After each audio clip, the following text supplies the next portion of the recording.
عمران خان وہ جیل میں بیٹھا ہے، اس نے 24 نومبر کی کال دے دی ہے اور اس کی پارٹی جو ہے وہ تیاری کر رہی ہے۔ اب پہلا جو خبر، اس دوران بہت ساری خبریں آئیں گی، میں آپ کو یہ بتا دوں، اور ایک فیک نیوز کا ایک ہیڈ کوارٹر قائم ہو چکا ہے اور اس ہیڈ کوارٹر کے ذریعے فیک نیوز پھیلائی جائیں گی۔ ایک واٹس ایپ گروپ مختلف بن چکے ہیں، ان واٹس ایپ گروپس کے ذریعے مختلف خبریں پھیلائی جائیں گی، دی جائیں گی۔ میڈیا مینیجرز کو، نیوز مینیجرز کو کہا جائے گا کہ جناب ان خبروں کو ذرا ہائی لائٹ کریں، اور یہ تاثر دیا جائے گا۔ ان خبروں کا مقصد یہ ہوگا، بیانیہ ایسا بنایا جائے کہ پاکستان تحریک انصاف کے اندر بہت زیادہ مسائل ہیں اور عمران خان صاحب کچھ اور سوچ رہے ہیں۔ ابھی ایک عالمی جریدے کو خبر دی گئی اور وہ خبر یہ دی گئی کہ ملٹری اسٹیبلشمنٹ، ملٹری لیڈرشپ جو ہے وہ عمران خان کے ساتھ کسی قسم کی کوئی ڈیل کرنے کے لیے تیار نہیں ہے۔ یہ عالمی ذرائع ابلاغ کو یہ خبر دی گئی۔ برطانوی اخبار ہے گارجین، اس کی یہ رپورٹ ہے۔ تو بہرحال ان کو یہ بتایا گیا، لیکن حقیقت یہ ہے کہ اندرون ملک جو کہ اسٹیبلشمنٹ کے بہت ہی کلوز اور جو اس جعلی حکمرانوں کے بہت ہی کلوز ان کے ماؤتھ پیس تصور کیے جاتے ہیں، وہ جو خبریں دے رہے ہیں وہ خبریں یہی دے رہے ہیں کہ عمران خان کو ایک پیشکش کی گئی، دوسری کی گئی، تیسری کی گئی، چوتھی کی گئی، لیکن عمران خان صاحب نے تمام پیشکشیں مسترد کر دیں اور اپنی ذات کے لیے آسانیاں حاصل کرنے سے انکار کر دیا۔ اور ان کے وہی مطالبات ہیں 1 2 3 کر کے کہ جناب میرا مینڈیٹ واپس کریں، عوام نے جن کو منتخب کیا، عوام کے ووٹ کی عزت وہ بحال کریں، اور 8 فروری 2024 الیکشن چوروں کو فارغ کریں، حقیقی حکومت آئے، لہذا عوامی مینڈیٹ واپس کیا جائے۔ پہلا مطالبہ 26ویں غیر آئینی ترمیم نامنظور، مسترد نہیں چاہیے، اور 10 سال کا جو مارشل لاء لگانے کی کوشش کی جا رہی ہے، غیر آئینی، غیر اعلانیہ مارشل لاء، وہ نہیں قبول۔ اور اس کے ساتھ تیسری اور آخری مطالبہ ہے کہ جیلوں میں جو بغیر ٹرائل کے بے گناہ لوگ قید ہیں ان سب کو رہا کر دیا جائے۔ یہ 3 مطالبات ان سے پیچھے نہیں ہٹ رہے۔ اس دوران پہلی میٹنگ ہو چکی اور بشرا بی بی نے اس کل کے پشاور میں ہونے والی گفتگو میں بشرا بی بی نے عمران خان صاحب کا پیغام پہنچا دیا۔ اس سے پہلے ایک خبر باقاعدہ طور پہ فیڈ کی گئی اور میں نے آپ کو بتایا واٹس ایپ گروپ بنے ہوئے ہیں، فیڈ کی گئی کہ یہ کہا جائے کہ جی بشرا بی بی اجلاسوں کی صدارت کر رہی ہے، بتا رہی ہیں، پالیٹکس میں آ رہی ہیں۔ تو یہ سارے کا سارا میں نے بھی چیک کیا، تو میرے پاس پہلے سے موجود تھی اطلاع کہ ایسا کچھ نہیں ہے، وہ اپنا عبادت کرتی ہیں اور اپنے کام کر رہی ہیں، اپنی نجی زندگی ان کی ہے اور ان کا پالیٹکس میں کوئی نہیں۔ کل پھر جیل میں عمران خان صاحب سے ملاقات جن لوگوں نے کی ان سے بھی میں نے پوچھا تو انہوں نے بھی یہ کہا کہ عمران خان صاحب نے یہ واضح طور پر کہہ دیا ہے کہ بشرا بی بی کا سیاست میں آنے کا کوئی ارادہ نہیں، ان کا پارٹی سیاست سے کوئی تعلق نہیں۔ ہاں، میرے جو پیغامات ہیں اور جو میرا میسج ہے وہ میری بہنیں بھی پہنچائیں گی اور میری بیوی بھی پہنچائے گی، بشرا بیوی بھی، علیمہ خان صاحبہ بھی، ڈاکٹر اوہیما بھی اور نورین نیازی صاحبہ بھی۔ وہ پیغامات میرے پہنچتے رہیں گے کیونکہ اس کے علاوہ کوئی آپشن میرے پاس نہیں چھوڑا انہوں نے، اور پولیٹیکل لیڈرشپ سے مجھے ملنے کی اجازت نہیں دی جا رہی، اور جو آتا ہے اس کو گرفتار کر لیا جاتا ہے، اس کو رسوا کرنے کی کوشش کی جاتی ہے، غیر آئینی، غیر قانونی حراست میں رکھا جاتا ہے، لہذا یہ بات تو صحیح ہے۔ انہوں نے کہا کہ یہ ہے، اور اس کے بعد بھی کل پھر بشرا بی بی نے عمران خان صاحب کا پیغام واضح طور پر پہنچا دیا اور انہوں نے بتا دیا کہ عمران خان صاحب کیا چاہتے ہیں، اور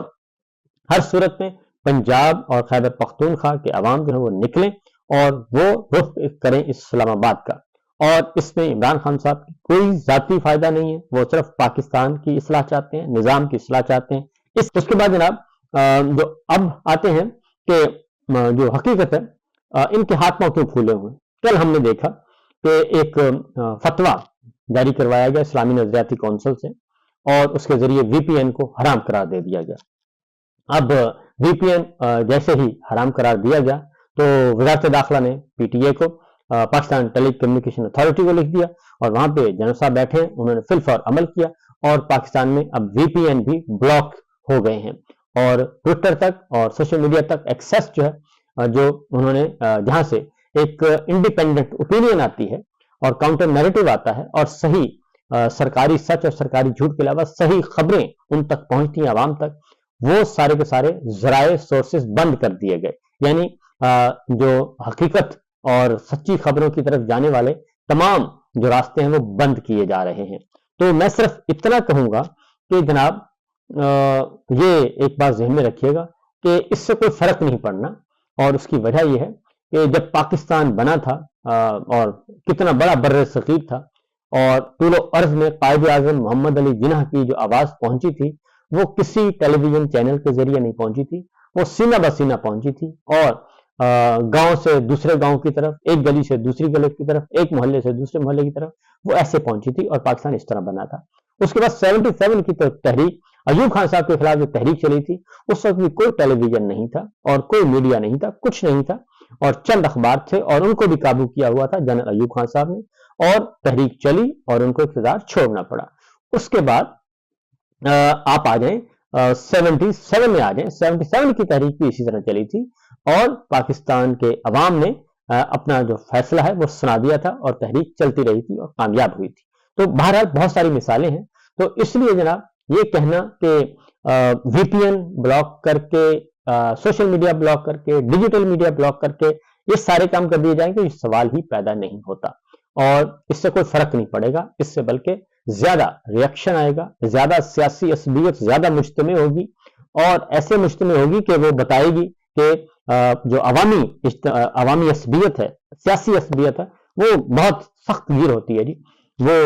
بڑے بڑے انقلاب لے کر آتی ہے۔ تو بہرحال ایک تو یہ بات، دوسری بات یہ ہے کہ ان کے ہاتھ پاؤں اس لیے پھولے، اور مولانا طارق جمیل صاحب نے اسلامی نظریاتی کونسل کے فتوے کو غیر اسلامی اور غیر شرعی قرار دے دیا ہے۔ انہوں نے کہا جی ایسا کوئی نہیں ہے، اگر اس اصول کو مان لیا جائے تو پھر تو موبائل فون بھی غیر اسلامی، غیر شرعی ہے، کیونکہ اس میں بھی آپ جس طرف چاہیں چلے جائیں،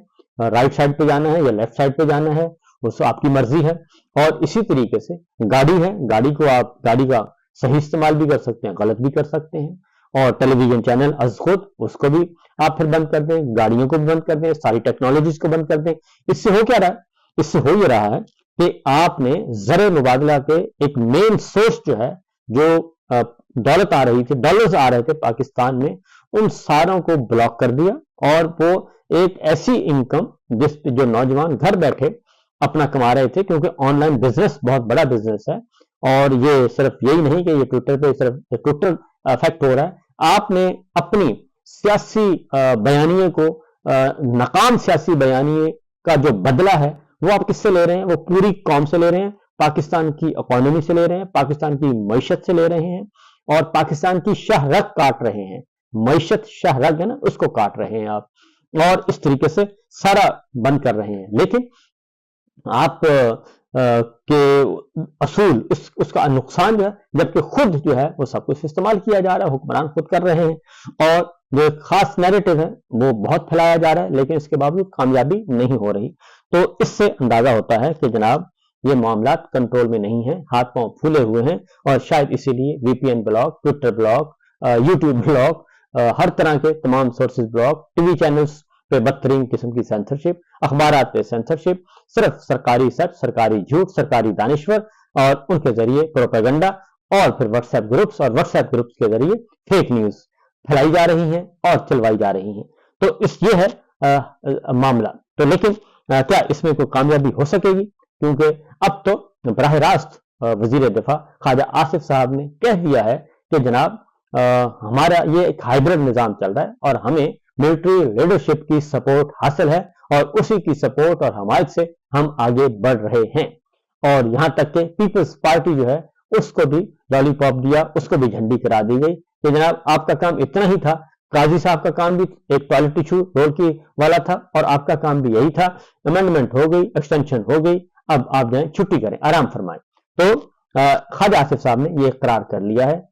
اس کو اقرار کہیں یا ایک الزام کہیں، تو یہ حقیقت انہوں نے بیان کر دی۔ اور اس کے ساتھ ساتھ جی اب آتے ہیں، کیونکہ نواز شریف صاحب باہر جو ہیں وہ گلہ کر رہے ہیں، وہ اگین اسی بات پہ، جنرل باجوہ، جنرل فیض، عمران خان اور کچھ نہیں، جبکہ معاملہ یہ ہے کہ پاکستان کی صورتحال اس وقت بدترین ہے، اور اس میں نمبر 1 صوبہ پنجاب ہے، اور نمبر 1 صوبہ پنجاب ہے تباہی میں، اور اس کا اندازہ اس کی 2-3 مثالیں میں آپ کو بتا دیتا ہوں کہ پنجاب اس وقت تقریباً اسلام آباد اور پنجاب جو ہے وہ وہ ہے وہ جیم ہے، بالکل جیم پیک، اور دنیا کے آلودہ ترین شہروں کی فہرست میں لاہور پہلے نمبر پر آ رہا ہے، اور اس کے ساتھ ساتھ سموگ کی وجہ سے پورا پنجاب بند کر دیا گیا ہے، تعلیمی ادارے بند، اور شادی ہال بند، شادیاں بند، اور اس کے ساتھ ساتھ ٹریفک بند، ریسٹوران بند، یعنی سارے کے سارے لاک ڈاؤن کر دیا گیا 3 دن کے لیے، 3 دن اور 1 ہفتے کے لیے لاک ڈاؤن، اور کنسٹرکشن کا بزنس یا کنسٹرکشن کا کام بند۔ اس سے اتنا بدترین جو لاک ڈاؤن ہے، ایسا لاک ڈاؤن تو کرونا کے دنوں میں عمران خان صاحب کی گورنمنٹ نے نہیں لگایا تھا، جب کرونا تھا دنیا بھر میں، تو انہوں نے بھی لاک ڈاؤن سے بچایا تھا، جو یہ سموگ کے وجہ سے یہ لاک ڈاؤن کر دیا گیا ہے، اور پورا پنجاب، اور پنجاب کا مطلب ہے آپ ملک کی آدھی سے زیادہ آبادی کو آپ نے آدھا سے زیادہ ملک بند کر دیا ہے، تو لہٰذا یہ جو چیزیں اس میں کوئی شک نہیں کہ معاملات کنٹرول میں نہیں ہے۔